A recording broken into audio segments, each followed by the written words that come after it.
बहुत समय पहले की बात है। इंद्रावती नदी के तट पर एक घना वन फैला हुआ था। उस वन की हरी भरी शाखाओं के बीच एक चिड़िया और एक चिड़वा रहते थे।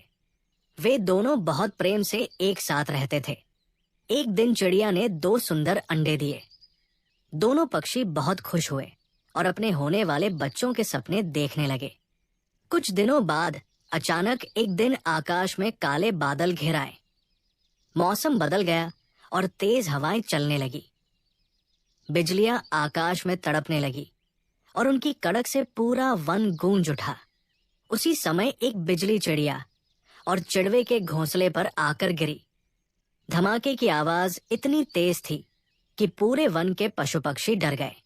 लेकिन आश्चर्य की बात यह थी कि चिड़िया और चिड़वा अपने दोनों अंडों के साथ पूरी तरह से सुरक्षित बच गए।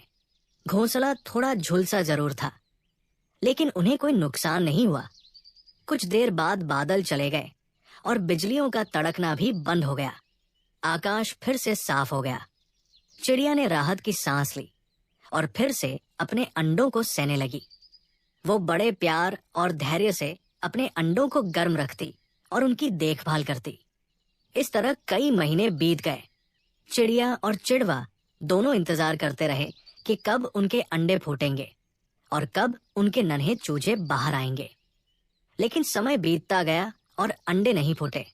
उनमें से कोई चूजा भी बाहर नहीं निकला। दोनों पक्षी चिंतित हो गए। उन्हें लगने लगा कि शायद उस बिजली के गिरने के कारण उनके अंडे खराब हो गए हैं। अगर अंडे ठीक होते तो अब तक तो उनमें से चूजे बाहर आ जाने चाहिए थे। दोनों का दिल बहुत दुखी हो गया। उन्हें अपने सपनों के टूटने का बहुत दुख हुआ। आखिरकार दुखी मन से चिड़िया और चिड़वे ने अपने अंडों को घोंसले में ही छोड़ने का फैसला किया। वे उड़कर वन के दूसरे छोर पर चले गए और वहां उन्होंने एक नया घोंसला बनाया। वे वहीं रहने लगे और धीरे धीरे अपने पुराने घोंसले और अंडों को भूलने की कोशिश करने लगे। लेकिन पुराने घोंसले में कुछ अद्भुत होने वाला था। कुछ समय बाद चिड़िया के उन पुराने अंडों में से एक अंडा फूटा, लेकिन उसमें से चूजे के बदले एक छोटा बछड़ा बाहर निकला। हाँ, एक बछड़ा। ये देखकर कोई भी हैरान हो जाता। 10 पल बाद दूसरा अंडा भी फूटा और उसमें से एक मानव बालक पैदा हुआ। ये तो और भी आश्चर्यजनक था। बछड़े और बालक ने एक दूसरे को देखा। उन्हें ये अजीब नहीं लगा कि वे एक दूसरे से अलग हैं। उन्होंने एक दूसरे को अपना भाई समझा, क्योंकि वे दोनों एक साथ एक ही घोंसले से निकले थे। दोनों ने घोंसला छोड़ दिया और पेड़ से नीचे उतर आए।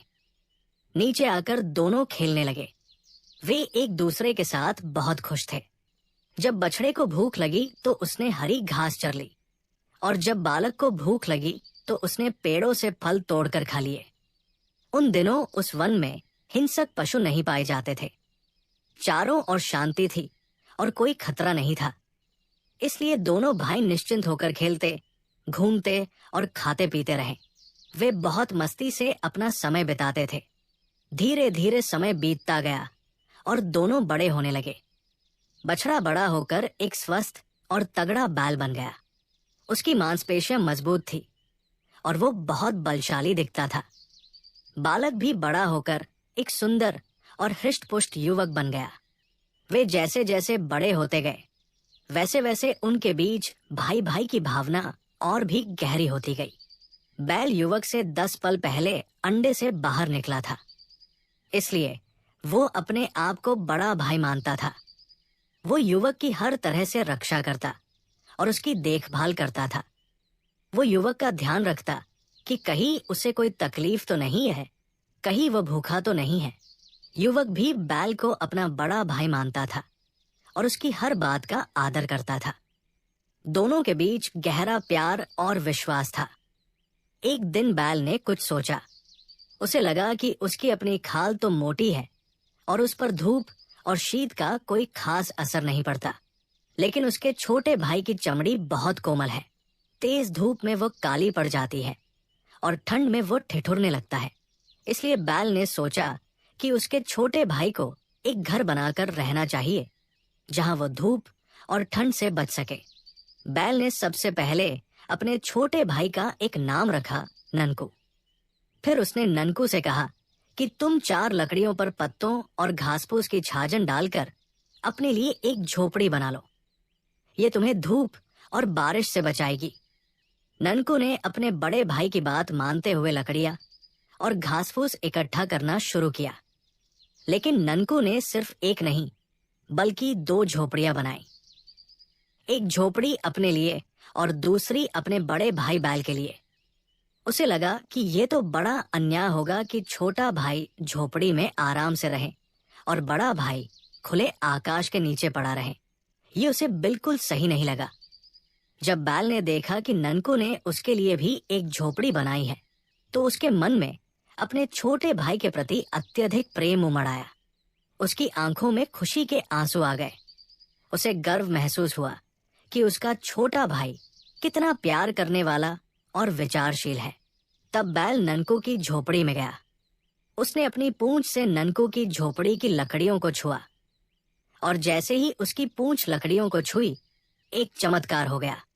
ननकू की साधारण झोपड़ी एक सुंदर और मजबूत घर में बदल गई। उस घर में सब कुछ था, बिस्तर, बर्तन, कपड़े और घर चलाने का पूरा सामान। ये एक जादू जैसा था। लेकिन बैल ने अपनी झोपड़ी को वैसे ही रहने दिया। उसने उसमें कोई बदलाव नहीं किया। उसे लगा कि वो तो एक बैल है और उसे घर या गृहस्थी के सामानों की क्या जरूरत है। जब ननकू ने इस पर आपत्ति की और कहा कि भैया आप भी अपनी झोपड़ी को सुंदर घर में बदल लीजिए, तो बैल ने उसे समझाया कि उसे झोपड़ी में ही रहना अच्छा लगता है। उसने ये भी कहा कि ननकू का घर तो है ही, जब मन करेगा तो वो उसमें रह जाया करेगा। ननकू अपने बड़े भाई की इच्छा के सामने चुप रह गया। कुछ दिन बीत गए। एक दिन बैल को लगा कि अब उसके छोटे भाई का विवाह हो जाना चाहिए। वो युवा हो गया है और उसे एक जीवन साथी की जरूरत है। ये सोचकर उसने एक योजना बनाई। उसने ननकू को विशेष चारा लाने के बहाने वन में एक पोखर के पास भेजा। बैल को पता था कि परिया उस पोखर में नहाने आती है। ननकू पोखर के किनारे पहुंचा और चारा काटने लगा। थोड़ी देर बाद परिया पोखर में नहाने आई। वे सब बहुत सुंदर थी। ननकू ने भी परियों को देखा और उन परियों में से एक परी की सुंदरता देखकर वो मोहित हो गया। उस परी का रूप अद्भुत था। वो परी भी ननकू को देखकर मोहित हो गई। ननकू सुंदर था, निश्चल था और उसके चेहरे पर मासूमियत थी। तब वो परी ननकू के पास आई। उसने कहा कि मैं तुम्हारी पत्नी बनकर तुम्हारे साथ जीवन बिताना चाहती हूँ।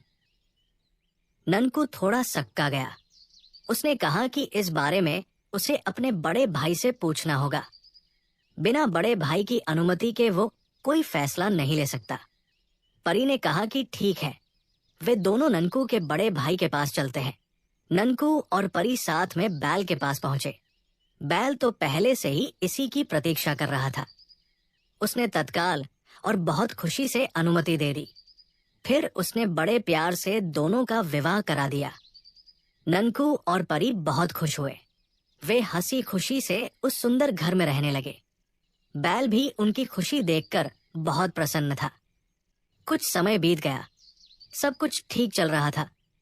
एक दिन एक राजा शिकार खेलते हुए रास्ता भटक गया और उस ओर आ पहुंचा जहां ननकू और बैल रहते थे।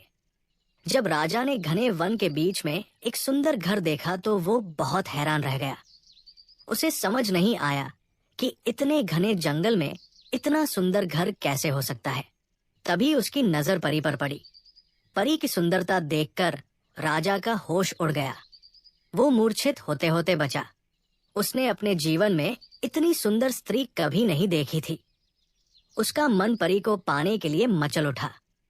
उसने एक चाल चली। वो पानी पीने के बहाने परी के निकट जा पहुंचा। राजा ने परी से पानी मांगा। परी सीधी सादी थी। उसने राजा को पानी पिला दिया। राजा ने परी से कहा कि हे सुंदरी, तुम यहाँ इस अकेले वन में क्यों रह रही हो? तुम्हें तो राजमहल में रहना चाहिए। तुम मेरे साथ चलो। परी ने शांति से उत्तर दिया कि मैं यहाँ अकेली नहीं रहती हूँ। मेरा पति और मेरे जेठ मेरे साथ रहते हैं, और रहा राजमहल में रहने का सवाल, तो जहां मेरे अपने लोग रहते हैं वही मेरा राजमहल है। मुझे किसी दूसरे राजमहल की जरूरत नहीं है।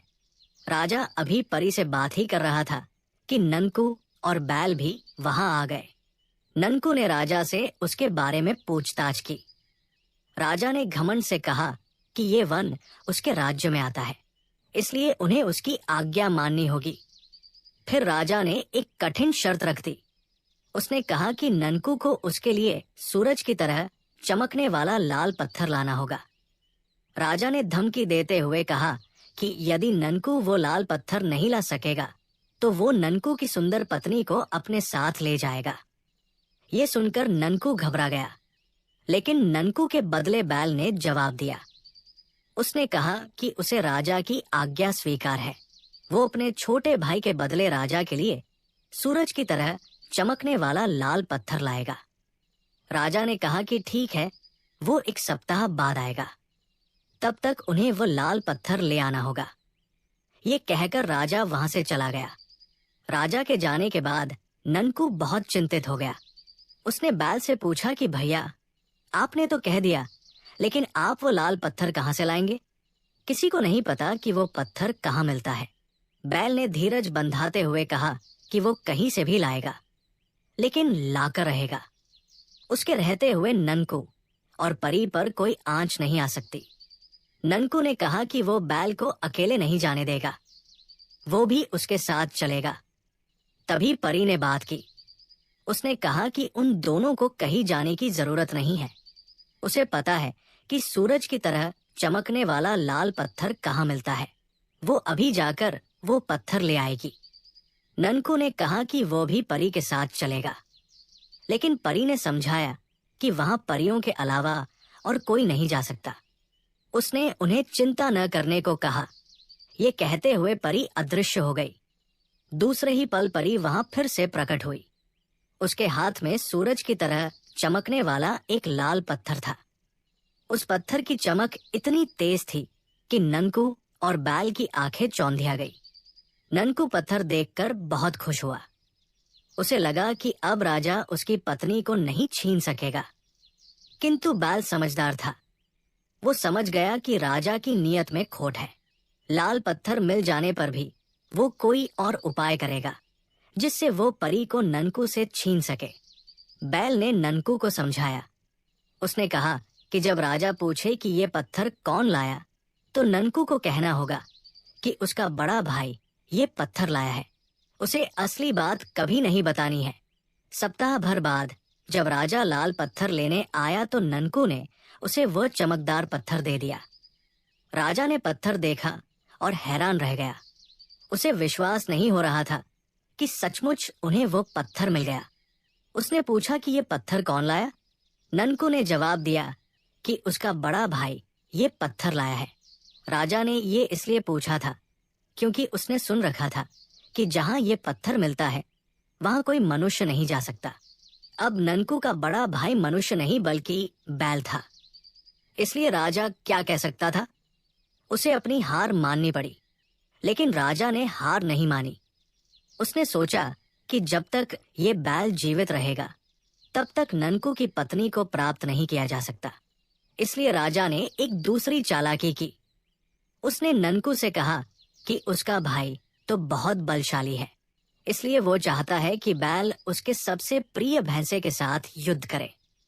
यदि बैल युद्ध में उसके भैंसे को हरा देगा तो वो बैल को ढेर सारा इनाम देगा।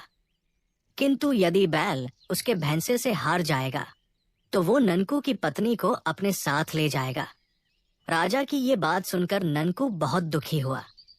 उसकी पत्नी परी भी बहुत चिंतित हो गई, लेकिन बैल ने उन्हें धीरज बंधाया। उसने कहा कि वे लोग चिंता न करें, वो राजा के उस भैंसे को आसानी से हरा देगा। निर्धारित दिन पर बैल और भैंसे के बीच युद्ध हुआ। बहुत देर तक युद्ध चला। दोनों एक दूसरे से भिड़ते रहे। भैंसे ने बैल को हराने का बहुत प्रयास किया। वो बहुत बलशाली था और जोर से हमला करता था, लेकिन बैल को युद्ध की कला आती थी। वो समझदारी से लड़ता था। अंत में बैल ने भैंसे को पराजित कर दिया। ये देखकर राजा मन ही मन बहुत क्रोधित हो गया। उसे ननकू की पत्नी तो मिली नहीं, उल्टा उसे बैल को ढेर सारा इनाम भी देना पड़ा। अपनी योजना की असफलता पर राजा बौखला उठा। उसका क्रोध और बढ़ गया। राजा ने एक गुनिया को बुलाया। गुनिया एक जादूगर थी जो जड़ी बूटियों की जानकार थी। राजा ने गुनिया से कहा कि वो उसे ऐसी बूटी दे जिससे बैल मर जाए और किसी को उसके मरने के कारण का पता भी न चले। गुनिया राजा की परम भक्त थी। उसने एक ऐसी जहरीली बूटी राजा को दी जिससे बैल को मारा जा सकता था। बूटी पाने के बाद राजा ने अपनी अगली चाल चली।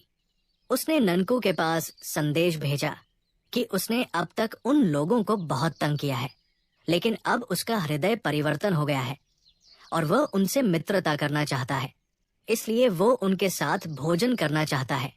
ननकू सीधा साधा था। उसने सोचा कि शायद राजा का हृदय सचमुच बदल गया होगा। उसने बैल से सलाह ली। बैल जानता था कि राजा बहुत दुष्ट प्रकृति का है, उसका हृदय इतनी आसानी से नहीं बदल सकता। लेकिन यदि कोई भोजन करने आना चाहे तो उसे मना भी कैसे किया जाए?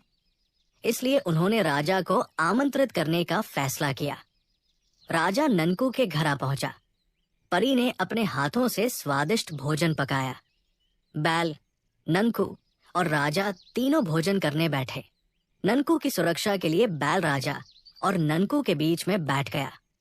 राजा भी यही चाहता था कि बैल उसके पास बैठे ताकि वो अपनी योजना को अंजाम दे सके। परी ने तीनों के लिए थाली में भोजन परोसा। तीनों ने भोजन करना शुरू किया। 2-3 ग्रास खाने के बाद राजा ने अचानक बैल से कहा कि देखो, खिड़की के बाहर उस पेड़ पर कितनी सुंदर चिड़िया बैठी है। राजा की बात सुनकर बैल ने अपना सिर घुमाकर खिड़की के बाहर देखा। ननकू और परी का ध्यान भी खिड़की की ओर चला गया। इसी बीच राजा ने चालाकी से अपनी थाली बैल की थाली से बदल दी।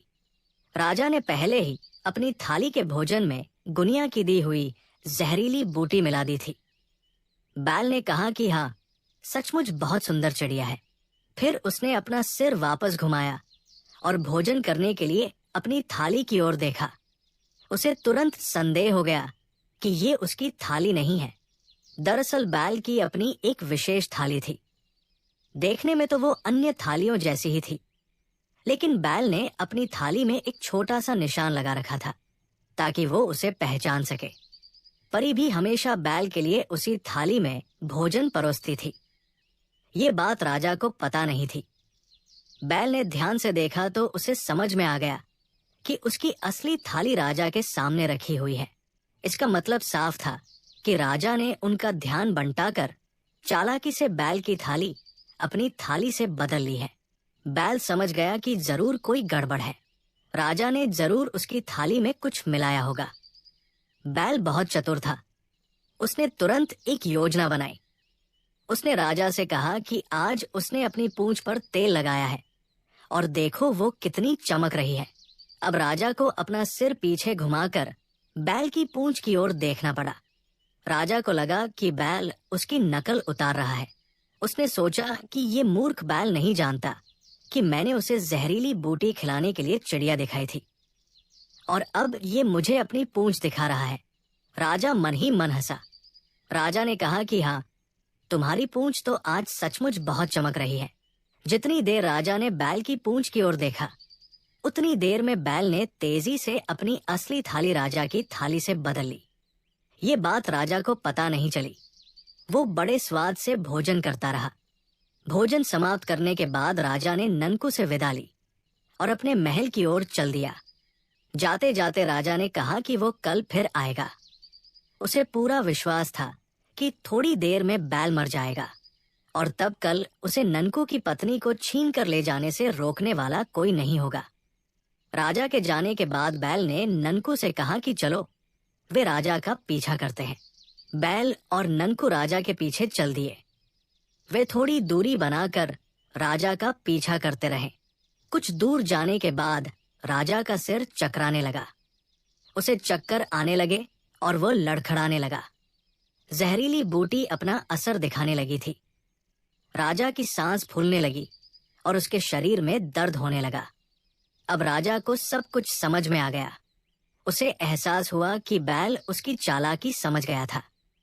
बैल ने भी उसके साथ वही किया जो राजा बैल के साथ करना चाह रहा था। बैल ने चतुराई से थालियां बदल दी थी और अब राजा ने खुद ही वो जहरीली बूटी खा ली थी जो उसने बैल को खिलाने के लिए लाया था। किंतु अब राजा अपने बचाव के लिए कुछ नहीं कर सकता था। जहर उसके पूरे शरीर में फैल चुका था। वो जमीन पर गिर पड़ा। उसका शरीर तड़पने लगा। दूसरे ही पल उसके प्राण निकल गए। दुष्ट राजा मर गया। ननकू ने हैरान होकर बैल से पूछा कि भैया, ये राजा को क्या हुआ? बैल ने कहा कि जैसी करनी वैसी भरनी। फिर बैल ने ननकू को राजा की सारी दुष्टता के बारे में विस्तार से बताया। उसने बताया कि कैसे राजा ने उसे जहर देने की कोशिश की थी और कैसे उसने समझदारी से थालियां बदल दी। ननकू समझ गया कि उसके बड़े भाई ने कितनी चतुराई से उन सब की जान बचाई। अगर बैल सावधान न रहता तो वो मर जाता और फिर राजा परी को छीन कर ले जाता। ननकू ने अपने बड़े भाई का आभार व्यक्त किया। इसके बाद दोनों भाई खुशी खुशी घर लौट आए। परी भी राजा के मरने का समाचार सुनकर बहुत खुश हुई। अब उन्हें किसी का कोई डर नहीं था। वे निश्चिंत होकर अपना जीवन जी सकते थे। घर में फिर से शांति और खुशी छा गई। कुछ समय बाद परी ने 2 सुंदर और स्वस्थ बच्चों को जन्म दिया, एक बेटा और एक बेटी। दोनों बच्चे बहुत प्यारे थे।